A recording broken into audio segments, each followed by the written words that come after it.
Which Baltimore Ravens players need to step up as 2022 preseason continues? We talk about that and more with a very special guest next here on Locked On Ravens.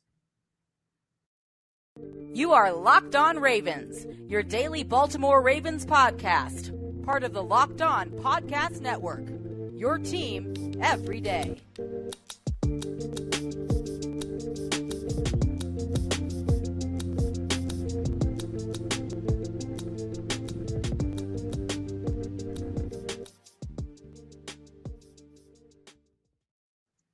And we're back here with another episode of Locked On Ravens, your daily Baltimore Ravens podcast. I'm your host, Kevin Ostrecker of Ravens Wire. We're here on the Locked On Podcast Network, your team every day. And thank you so much for making Locked On Ravens your first listen of the day. We're free and available on all platforms, including on YouTube. And we're back, a Thursday edition episode. And I'm pumped for this one. We have a very special guest returning to the show, and Bobby Trosset himself from Ravens Vault. Bobby, I'm excited to have you back. We have a lot to cover, a lot to dive into. How you doing? Absolutely, man. A lot's changed since we last caught up on the channel and in both of our lives. And looking forward to diving into what we both know is just a ton of information like 3 weeks out from the start of the season. And I think, I speak for a lot of Ravens Twitter and beyond that we just need to get to the season because at this point, I think we all have to sink our teeth into some content that's a little bit more relevant to actual regular season stuff and more meaningful stuff. So, looking forward to it, man. Thanks again for having me.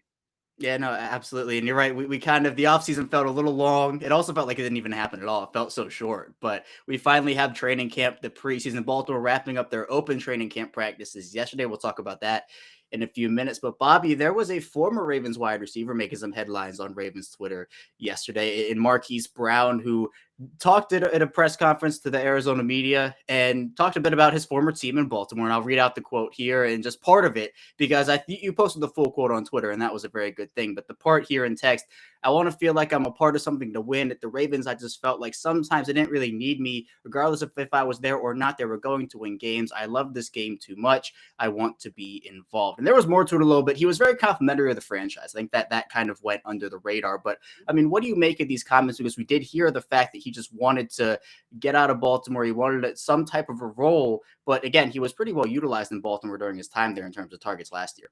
There's a couple things to unpack here, Kevin, right? Like, first and foremost, I don't see a huge problem with this whatsoever, right? I think so often, and this is really comes down to the bottom of why I posted the full clip. Context is everything, right? So when you see a quote, specifically the quote that you just referenced, but you don't hear and see the initial part of the exchange with the reporter, sort of talking about how, yeah, it was a good fit at one point, and he really enjoyed his time with the Ravens. That doesn't tell the whole story. So I wanted to make sure that full 1 minute clip or 45-second clip was posted first and foremost. Look, I know a good portion of the Ravens fan base that are dragging him for these latest rounds of comments pointing to the targets that you just alluded to from 2021, 146, if I remember correctly, which was top 10 in the league among all wide receivers for 2021. But to me, that those numbers are a little skewed, and I think that there's actually a case to be made that that's an outlier based on what happened with this offense in 2021, based on the limitations that were placed on the running back room with no Dobbins, with no Hill, with no Edwards. And I think that led to Greg Roman being more pass heavy. We haven't even talked about the fact that Lamar was unavailable down the stretch, and they needed to become sort of a more pass heavy team for both of those reasons. So I think we need to keep that in mind when we talk about the whole targets thing. But to me, it's getting a little stale, ripping Marquise, if I'm being honest. And I was one of his biggest critics during his time here. I wasn't the biggest fan of how he handled himself. I wouldn't say off the field because he didn't have any issues until this offseason in Arizona with that whole criminal speeding thing, which he didn't seem all that remorseful about, by the way, his most recent media availability. But that's a conversation for another time. I think it's starting to get stale. I think it's water under the bridge at this point. And that's kind of what I alluded to off the top, Kevin, that it's time to get back to the season because content like this being almost like recycled, not doing it for me. Yeah, and you mentioned a really, really key point there, and the fact that, look, in 2019 and 2020, Baltimore had the least amount of pass attempts in the NFL both of those seasons. You mentioned what did happen with J.K. Dobbins, Gus Edwards, Justice Hill. That number jumped into the top 10 in 2021 in pass attempts. So they did have to become a more pass-heavy offense just because they lost all their guys at the position. Obviously, Mark Ingram left in free agency as well. You're bringing in guys like Devonta Freeman and Latavius Murray and Le'Veon Bell, like days before the season starts. They have to get caught up with the offense. The mesh point was a thing they had to get really caught up with Lamar Jackson. So a lot of stuff that goes into it, definitely. But I know, Bobby, let's get to the Ravens, the current Ravens on this team now, without the Marquise Brown part of this, because you have a practice on Wednesday that we saw some stars in. Now, the defense definitely seemed to get the better of the offense in practice by all accounts. But we saw one player who I think people have been wondering, where is he? Where is he in Marcus Williams? Now, Williams had 3 interceptions in practice. He's a player that gives him that single high presence. I mean, how excited and how encouraged are you about Marcus Williams and his role this year on this team? Yeah, it's one of those underrated, I guess, overlooked topics of this offseason, right? Because he's not sort of your flashy, up in your face kind of guy. To me, he was the splash signing in free agency that everybody wanted. I shouldn't say everybody wanted because nobody was ever really talking about acquiring Marcus Williams. But in terms of the money that was spent and the caliber, the caliber player who was brought into Baltimore as a result, I think that's what the fans have been clamoring for. And, all of a sudden you're looking at a secondary that, while it was extremely depleted last season for a number of reasons in the injury category, it's probably their deepest, most lethal group at this point entering the 2022 season. So, not only the importance of having a vet like Marcus around for a rookie like Kyle Hamilton, but also the experience and the versatility and the flexibility that he gives, Mike McDonald in this defense, I think it absolutely has to be discussed. It has to be touched upon and it has to be acknowledged. He's going to be a problem. He's a ball hawk type of safety. And I'm not comparing him to Ed Reed, but since Ed Reed was in Baltimore, I'm not sure they've had a safety as rangy as Marcus Williams, as experienced as he is, and just how much of a ball hawk he truly is. So I think it bodes well for a group that it hopes to be a no-fly zone again this year. Yeah, I think the only other safety you could put in that conversation was Earl Thomas during his one season in Baltimore. On the field, I mean, he was great. Off the field, again, a different conversation. But I think for that Earl Thomas range, Ed Reed type range, you're looking for that type player that the Ravens, again, they didn't really have. Their free safety over the past couple of years was Deshaun Elliott, who was a strong safety by trade. And again, he performed, I think all things considered, performed pretty well overall, but he just didn't have that single high ability that Marcus Williams had. So I'm very excited for what he can bring to the table. But we've seen a couple rookies go out with injuries during the course of training camp. Tyler Linderbaum, John Harbaugh said, could potentially return on Friday. That's great news off of his foot injury. But then you have guys like Daniel Falele, Jalen Armour-Davis. I mean, what have your impressions been? Not only these guys that have been injured and kind of exited early during training camp, but also you mentioned the Kyle Hamiltons of the world. Travis Jones has played really well. What have you thought of this rookie class so far? Well, first and foremost, it's great, knock on wood, and I literally have wood in front of me, so I'm going to do that right now, that at this point, as we currently tape this, there hasn't been something as significant as Rashad Bateman's groin setback that he suffered before his rookie season that caused him to miss, a third of his first year. So, that's great news because it sure seems like although Tyler Linderbaum is down for 1 to 2 weeks, with that sort of flared up Liz Frank injury from college that I think he dealt with it at Iowa. That's okay. He can come back from that. He can still be the starter week 1, September 11th in the Meadowlands.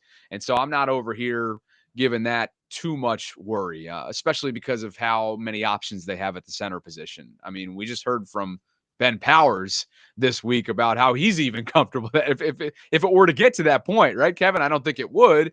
I mean, I would think Patrick McCary is going to be your backup, and if not, Tristan Colon, who performed admirably over the last couple of years, and when his number was called due to COVID situations and injury situations. So I'm not too worried in that department whatsoever. But look, I think right now, if we're talking rookies who have stood out the most, sure, Travis Jones has to be in that conversation, and Kyle Hamilton because of just his draft status and all the potential and the upside that in the world that he brings to the table, they're in that conversation. But let's face it here. It's been the Isaiah Likely show. And based on what his teammates are saying, based on what his coaches are saying, and based on what he's straight up putting on tape through one preseason game as we sit here, the dude looks like he's going to be an immediate impact guy in this offense. And as we know, tight ends can have that potential in this offense. Yeah, it's unbelievable the fact that, again, they've been so good at finding this tight end talent, and they take multiple swings. We've seen them do it many different times with Dennis Pitta and Dixon, and then obviously Hayden Hurst and Mark Andrews. Now you have Charlie Kohler and Isaiah Likely. They have done it, and they have found success doing that, which I'm very, very excited about. We're going to head into our first break here, though, on Locked On Ravens. Coming up, we're going to talk about some players that need to step up as the preseason continues here for the Ravens, so be sure to stay tuned. We still have a ton to talk about here on Locked On Ravens. But first, I do want to tell you a bit about LinkedIn. And as you gear up for the fall, you need the right people on your team to help your small business fire on all cylinders. LinkedIn Jobs is here to help make it easier to find the people you want to talk to faster and for free. I've used LinkedIn for a lot of different things. You can create a free job post in minutes on LinkedIn Jobs to reach your network and beyond to the world's largest professional network of over 810 million people. Then you can add your job in the purple hashtag hiring frame to your LinkedIn profile to spread the word that you're hiring so your network can help you find the right people to hire. They have simple tools you can use, such as screening questions, to make it easier to focus on candidates with just the right skills and experience so you can quickly prioritize who you would like to interview and hire. It's why small businesses rate LinkedIn Jobs #1 in delivering quality hires versus leading competitors. LinkedIn Jobs helps you find the candidates you want to talk to faster. Did you know every week, nearly 40 million job seekers visit LinkedIn? Post your job for free at linkedin.com/LockedOnNFL. That's linkedin.com/LockedOnNFL to post your job for free. Terms and conditions apply.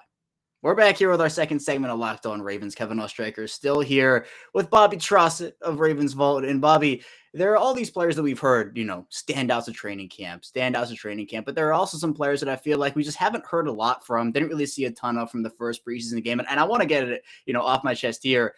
I'm not trying to rag on these guys or flame these guys or anything of that sort, but in this game and in the way that roster construction works, if you don't step up and do your job, someone else might take that job from you. So there are a couple players that are on my mind in terms of who I'd like to see a bit more out of here because they all have talent. Every single player on this roster has talent. But let's start on offense, Bobby. Are there any offensive players you just want to see more from or hear from as the preseason and practice continues? Yeah, we talked about it before we came on the air, and while it's difficult to kind of call him out right now because he is down with, somewhat of a minor ankle sprain, how can you not mention Tylan Wallace? Because before the ankle injury was sustained during the preseason game, to your point, he was one of the players we hadn't heard much from, who wasn't all that active or involved or popping throughout the early weeks of camp. And as we know, there's a wide open wide receiver room right now after Rashad Bateman and Devin Duvernay. I mean, it's straight up wide open. And it sure looks like there's going to be at least one undrafted rookie who makes a case to be the fourth or fifth guy in the wide receiver room. So, Tylan is a guy who, second player out of Oklahoma State, has not had a chance to, show much over his first couple of years in the league. And now it feels like the opportunity. It's wide open. It remains to be seen whether or not the Ravens will kind of pluck whoever's left on the open market right now when it comes to veteran free agents. Will Fuller comes to mind, Odell Beckham Jr., who probably wouldn't be available until midway through the season. But again, that aside, the door's open. And unfortunately, I don't think Tylan's closed that door. Yeah, and it brings me to my next point here because there are just so many talented guys in that room, not necessarily a ton of experience, but we saw Shamar Bridges step up. We saw Mekhi Polk step up. We'll talk about some of those guys who we want to see continue to step up in the final segment. But Bobby, for me, I was pretty dead set on the fact that Baltimore was only going to keep 5 wide receivers, and there was no way you were changing my mind about that. But now that door might be a little bit open for me. I might say, hey, look, if there's a guy who they think might not be able to make it to the practice squad, do they keep 6 guys? I mean, do you feel like this is a 5-man race in the wide receiver room in terms of guys, or do you think they could potentially keep 6 with what we've seen so far? I'd be pretty surprised if it was 6, honestly, Kevin. I mean, it just seems like there's going to be a hard stop there at 5, just based on the way this offensive scheme is put together, as we know, and clearly what they did in the offseason. They made it very clear. They tipped their hand in the offseason by drafting the tight ends that they did and that you already mentioned, and the fact that they really want to, and I don't even think they've really shied away from this whatsoever based on some Greg Roman comments recently that, yeah, they want to return to what they did in 2019. Now, that meant never that those numbers and that record and just what they accomplished as a team, as an offense that season may never be touched again. And for good reason, because it was historic. But if you can get back to a certain percentage of that from a rushing standpoint, from a tight ends production standpoint, from a Lamar Jackson overall just playmaking standpoint and protection standpoint, especially right on the offensive line, which they obviously took care of this offseason in free agency and in the draft, then I think you're talking. So, yeah, I'm not sure if the wide receiver room has enough just based on, schematics. Right, and it comes down to even like if you're talking about the quarterback position, Anthony Brown played well in that first preseason game, but can Baltimore really afford to keep three quarterbacks on their roster? Right now, I don't really see that. I feel like you would want to have Anthony Brown be that third string practice squad quarterback, which is the ideal role for him. But yeah, I think it's like 95% for me, five wide receivers. Maybe that like 5% chance maybe slips in there for six, but I still think it's probably going to be five overall. But Bobby, there's another guy I'm interested to hear your thoughts on, and that is someone you mentioned in Ben Powers. Now we've heard the competition is going to be really good for this left guard spot. Obviously, Tyree Phillips, Ben Cleveland in there as well. But I mean, what are your thoughts on Ben Powers? Because he's been it feels like almost, even though he's named as a starter right now on the depth chart, it feels like he's almost being a bit overlooked in this competition right now. Probably, which is funny because he started double-digit games at that exact position in 2021. So you would think that he'd be the shoe-in, he'd be the favorite. But I was watching his press conference this week on YouTube, and maybe this has more to do about the lack of visibility when it comes to offensive linemen. But I saw comments coming in like, "Yo, who is this guy?" Which, no disrespect to Ben, but the fan base isn't all that familiar with him for whatever reason. So, um, to me, he is your favorite right now. Obviously, I know the coaching staff thinks the world of Tyree Phillips. He's put together some solid tape over the years at the guard position. We learned last year that tackle is probably not in his long-term future in the NFL, and he's better suited to be the guard. That said, uh, Ben Cleveland's the sexy fan pick within the flock, right? I mean, he is big country. He's the guy out of Georgia that everybody was so high on coming out last year. But based on really lack of availability, lack of consistency in the strength and conditioning department, being that he did, it took him several times to pass the conditioning test, which, okay, maybe that says more about Harbaugh's the intensity at which Harbaugh puts together said test more so than where Ben is right now in his development. But nonetheless, he wasn't available. And I think that really took him out of the running, even though he put together some good tape and some solid pancake blocks in that preseason opener. I don't think at this point he has enough time. Sure, we're still as we sit here, we're still 3 weeks out from the start of the regular season, but it just seems as if Ben Powers has put himself in that competition. And I think it's a two-man race right now between Phillips and Powers. Yeah, and the people he'll be blocking for, whoever wins that job, that really talented running back room. Now, one player I know, if you look at the pure box score stats, Bobby, Tyler Beatty's night was not amazing by all accounts. He ended up actually leading the team in carries with 6 of them, but only had 19 yards, 3.2 yards per carry. And I'm not going to rag on Tyler Beatty. It was his first preseason game in the NFL. There were some miscommunications up front at the line also, but felt like there were guys who just didn't start when the ball was snapped.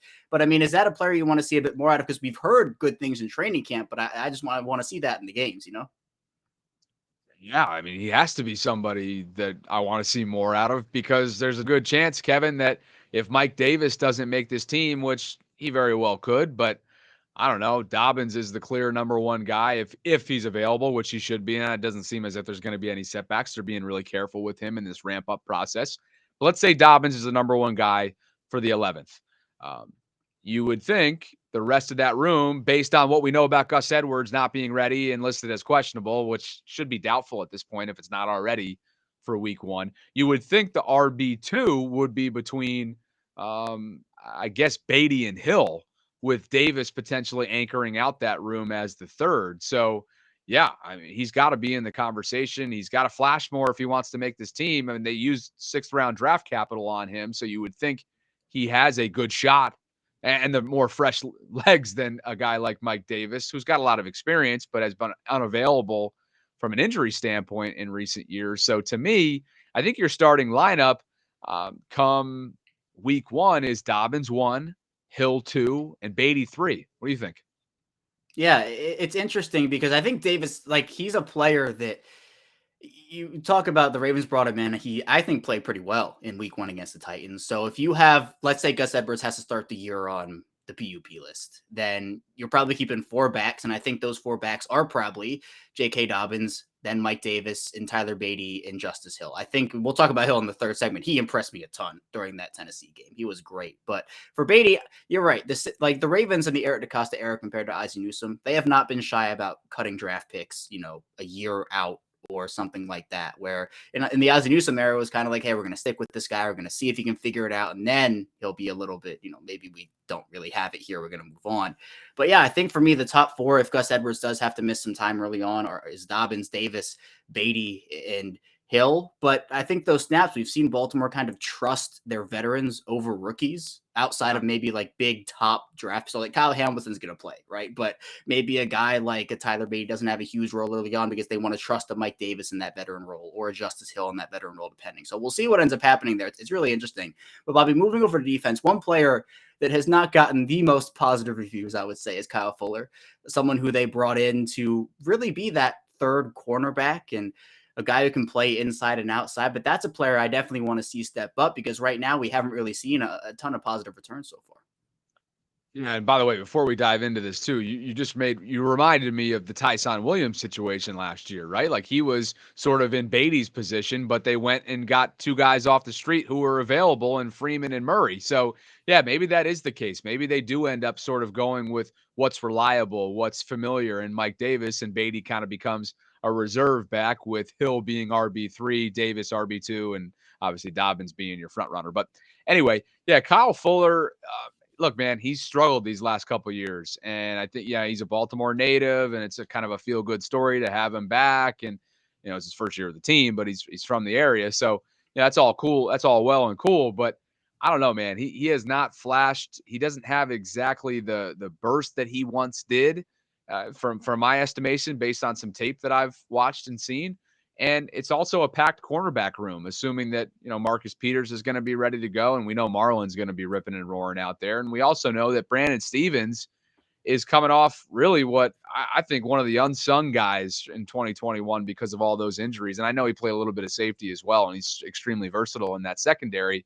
But that's a guy who earned playing time last year. And I would expect him to do the same this year as well. And it's a young group is what I'm getting at, Kevin. And I feel like go back to those fresh legs. Like I think he might just get beat out by the young talent, and then obviously already the shoe-ins in Marcus and Marlon, who are your surefire starters, obviously.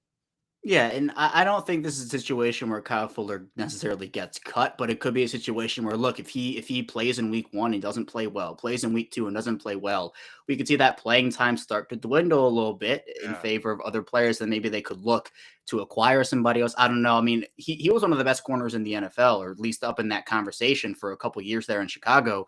So hopefully he can regain that form. But I mean, yeah, it's just somebody I definitely want to see a little more of. But finally, Bobby, you're looking at Armour-Davis Washington, someone who came off of the PUP list. And again, he hasn't played badly or anything. He just came off the list. But I want to see him step up and kind of try to take a role here, because I think for me there was a one roster spot battle between Geno Stone and Armour-Davis Washington. Right now, Geno Stone has flashed. He's been the guy who's been available, who has looked the part. But for Armour-Davis Washington, I mean, this is go time for him. I think he has to step up in a big way. I loved Armour-Davis Washington come out of that draft. I think he has the talent to do so. He does. An undrafted guy who has all the potential in the world, but just has not been available when he needs to be, right? Kind of like Ben Cleveland, who potentially has lost out on a potential starting duty at left guard because of not being available. So, as we know, earlier this week, Armour-Davis did come off the PUP, which is great for him. But is it too late? I don't know. He's got a couple weeks. It's a packed room, as we know. It's a packed secondary, and I think there's no question about it right now. As we currently sit here, Geno Stone has the upper hand because his tape has flashed and he's been available. Yep, Geno Stone's one of the guys we'll talk about in the final segment. So coming up, we're going to be talking about guys who we want to continue to see step up as the preseason continues for Baltimore. So be sure to stay tuned. Still a ton to talk about here on Locked On Ravens.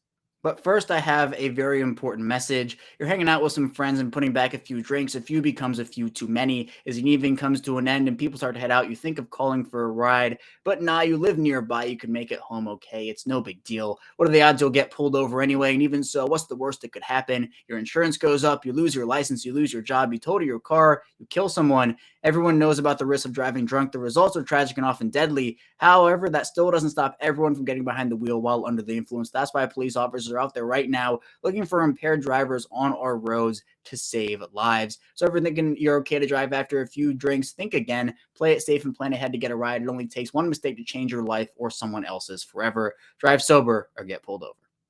We're back here with our final segment of Locked On Ravens. Kevin Oestreicher still here with Bobby Trosset. And Bobby, we talked about some of those players who we just want to see a bit more of, want to hear a bit more out of. But some of the guys who have flashed so far, I want to continue to see them step up because it can't just be they've had one good preseason game or a couple weeks of camp. They have to continue that hot streak that they've had going into week 2, going into week 3. And I think on offense, guys who I was really impressed with, three who stand out. There are others: Justice Hill, Shamar Bridges, Isaiah Likely. How do you feel about those 3 guys?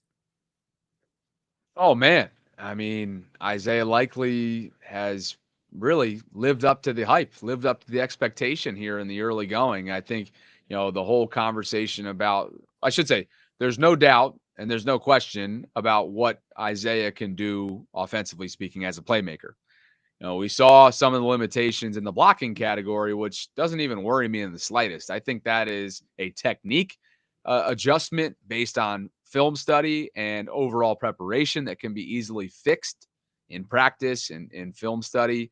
I thought that Rod Woodson did a great technique literally on Jerry Sandusky, which was pretty funny during the Jerry with the G, that is, during the preseason broadcast. So I think that's a pretty easy fix. And assuming that he is able to do so, why not believe what John Harbaugh said recently, that he's going to be a big part of the offense as a rookie? So, look, Bridges is making a case, as we know, to be that guy who can be developed, can win you 50-50 balls, has a different body type than every other wide receiver in that room, maybe can be a red zone threat, maybe can be your X. I don't want to go too far, but he is somebody that's deserving of that 5th. We both feel strongly that it's going to be 5 wide receivers all in all come game day. I think he's making himself known. He's making a case for himself. And who was your third? And then talking about also Justice Hill. Oh, Justice Hill, a guy that missed all of last year, right, with that torn Achilles. I hate that for him because I'm a big Justice fan, and I think he's got, great burst and great explosiveness, and he's very shifty. I haven't seen enough of him yet to sort of feel confident that, yeah, he is that guy pre-torn Achilles. But like we just talked about earlier on in the show, he absolutely deserves to be on this team, especially with no Gus Edwards available week 1, we think. Right. And for me, other guys who I think I want to continue to see step up: Anthony Brown, who played really well as that third quarterback. Obviously, Baltimore moving on from Brett Hundley, not Tyler Huntley, Brett Hundley. You Yeah. also have guys in that room like Mekhi Polk, wide receiver wise, Jalen Moore, Benjamin Victor. Hopefully, guys like Slade Bolden can step up after he missed some time, missed that first preseason game too. But also on the offensive line, Daniel Falele, who obviously he's dealing with some swelling according to John Harbaugh. We don't know when he's going to be able to come back, hopefully soon. But we've talked about, Ben Cleveland, Tyree Phillips, Jawan James also. How'd you feel that line did? Yeah, the line held up pretty well. Falele even held up pretty well, who saw a lot of time at tackle throughout the preseason game. He logged a lot of snaps. I think it was like 63 snaps. For a guy who was sort of coined as a developmental tackle coming out of Minnesota, I thought that was a good start for him. We don't want to overreact. We always say on the vault, on the Ravens vault, Sarah and I are always, this time of year, we're always like, listen, we come right out and say it, don't take anything we're saying too seriously because it is preseason and these guys are playing at times in the game against second, third, fourth, and so on stringers. So we don't want to get too ahead of ourselves. But yeah, I was impressed with what I saw from Falele. I was impressed with what I saw from Jawan James, who really was logging his first legitimate, meaningful snaps in multiple years, Kevin. So I see him being a depth piece this year. That's obviously hoping and assuming that Ronnie Stanley is going to be good to go. I would expect in the coming days for Ronnie to be placed, or I should say, be activated off the PUP and be more available. So it's encouraging because as we've figured out last year and we were reminded in 2021, depth is absolutely crucial. Yep, so important. And I give Baltimore a lot of credit for really shoring up their offensive line depth, shoring up their running back depth, even corner, the positions that they understood that they got hit so hard at last year. They went out there and they did a great job. But Bobby, moving over to defense, we've talked about some of these guys, Travis Jones, Geno Stone, guys who I want to continue to see step up. Are there any other guys on your mind that you want to see continue? Yeah, it's not that, and again, I don't think this is, to your point, I don't think this is somebody who like needs to do more. I think he's been impressive, but his consistency and continuing to do more will, I think, go a long way for a room that desperately needs him, and that's the Dafeo way. The outside backer room is, let's face it, it's somewhat limited.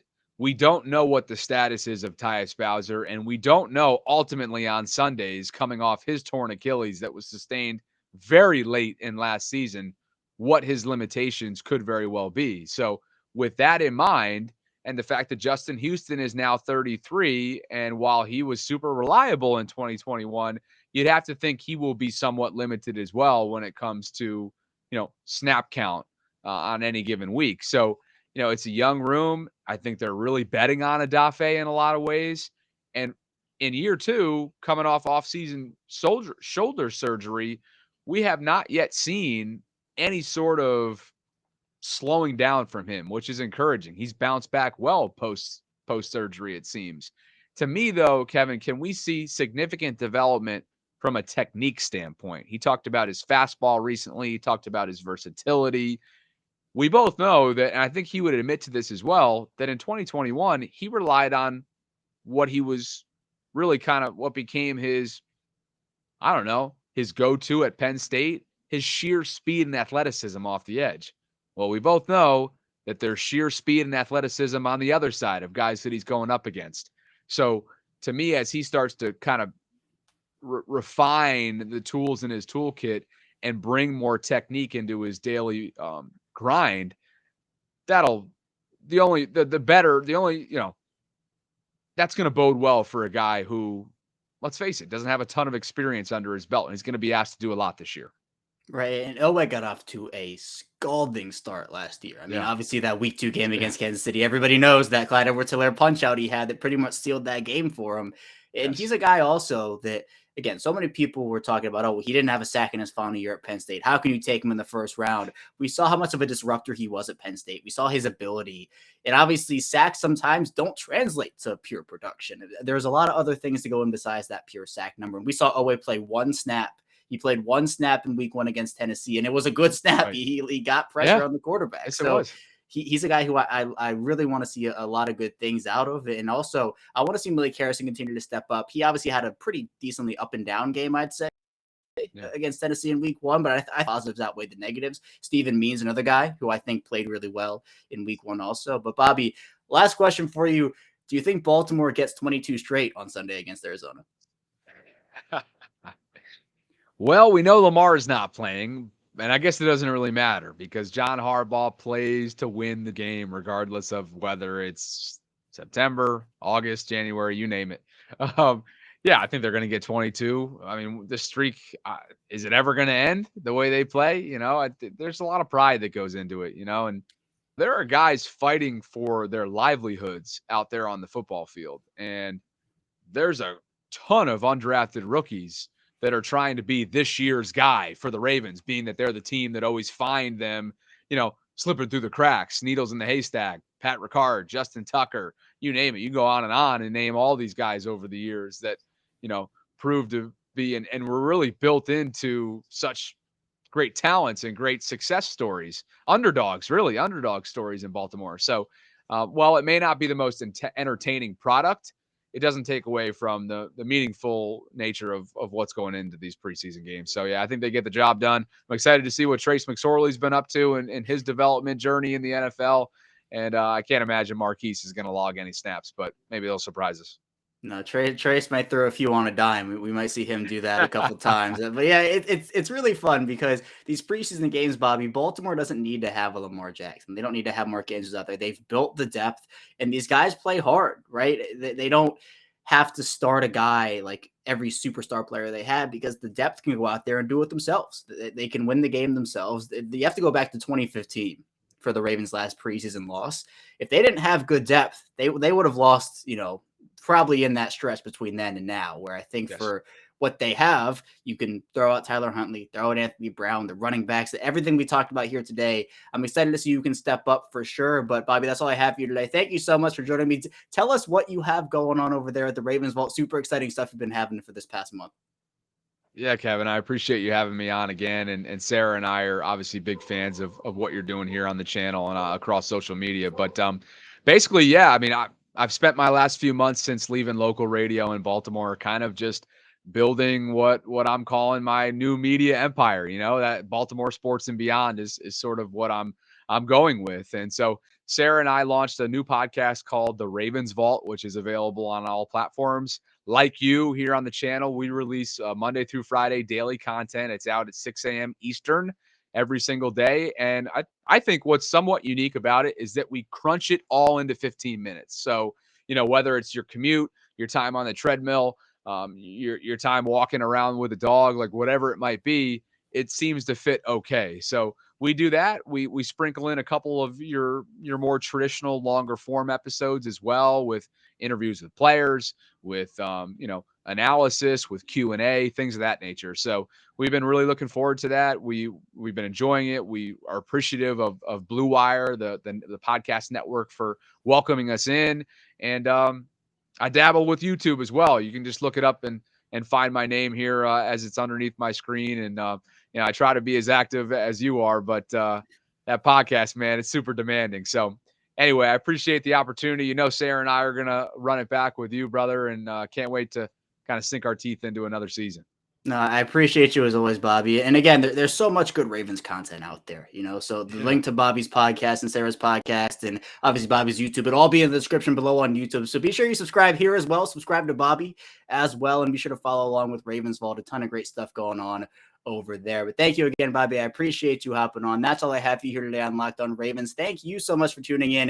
When we get back here tomorrow, we'll be previewing the Ravens Week 2 preseason game with the Arizona Cardinals. So be sure to stay tuned for that, and I will see you right back here tomorrow.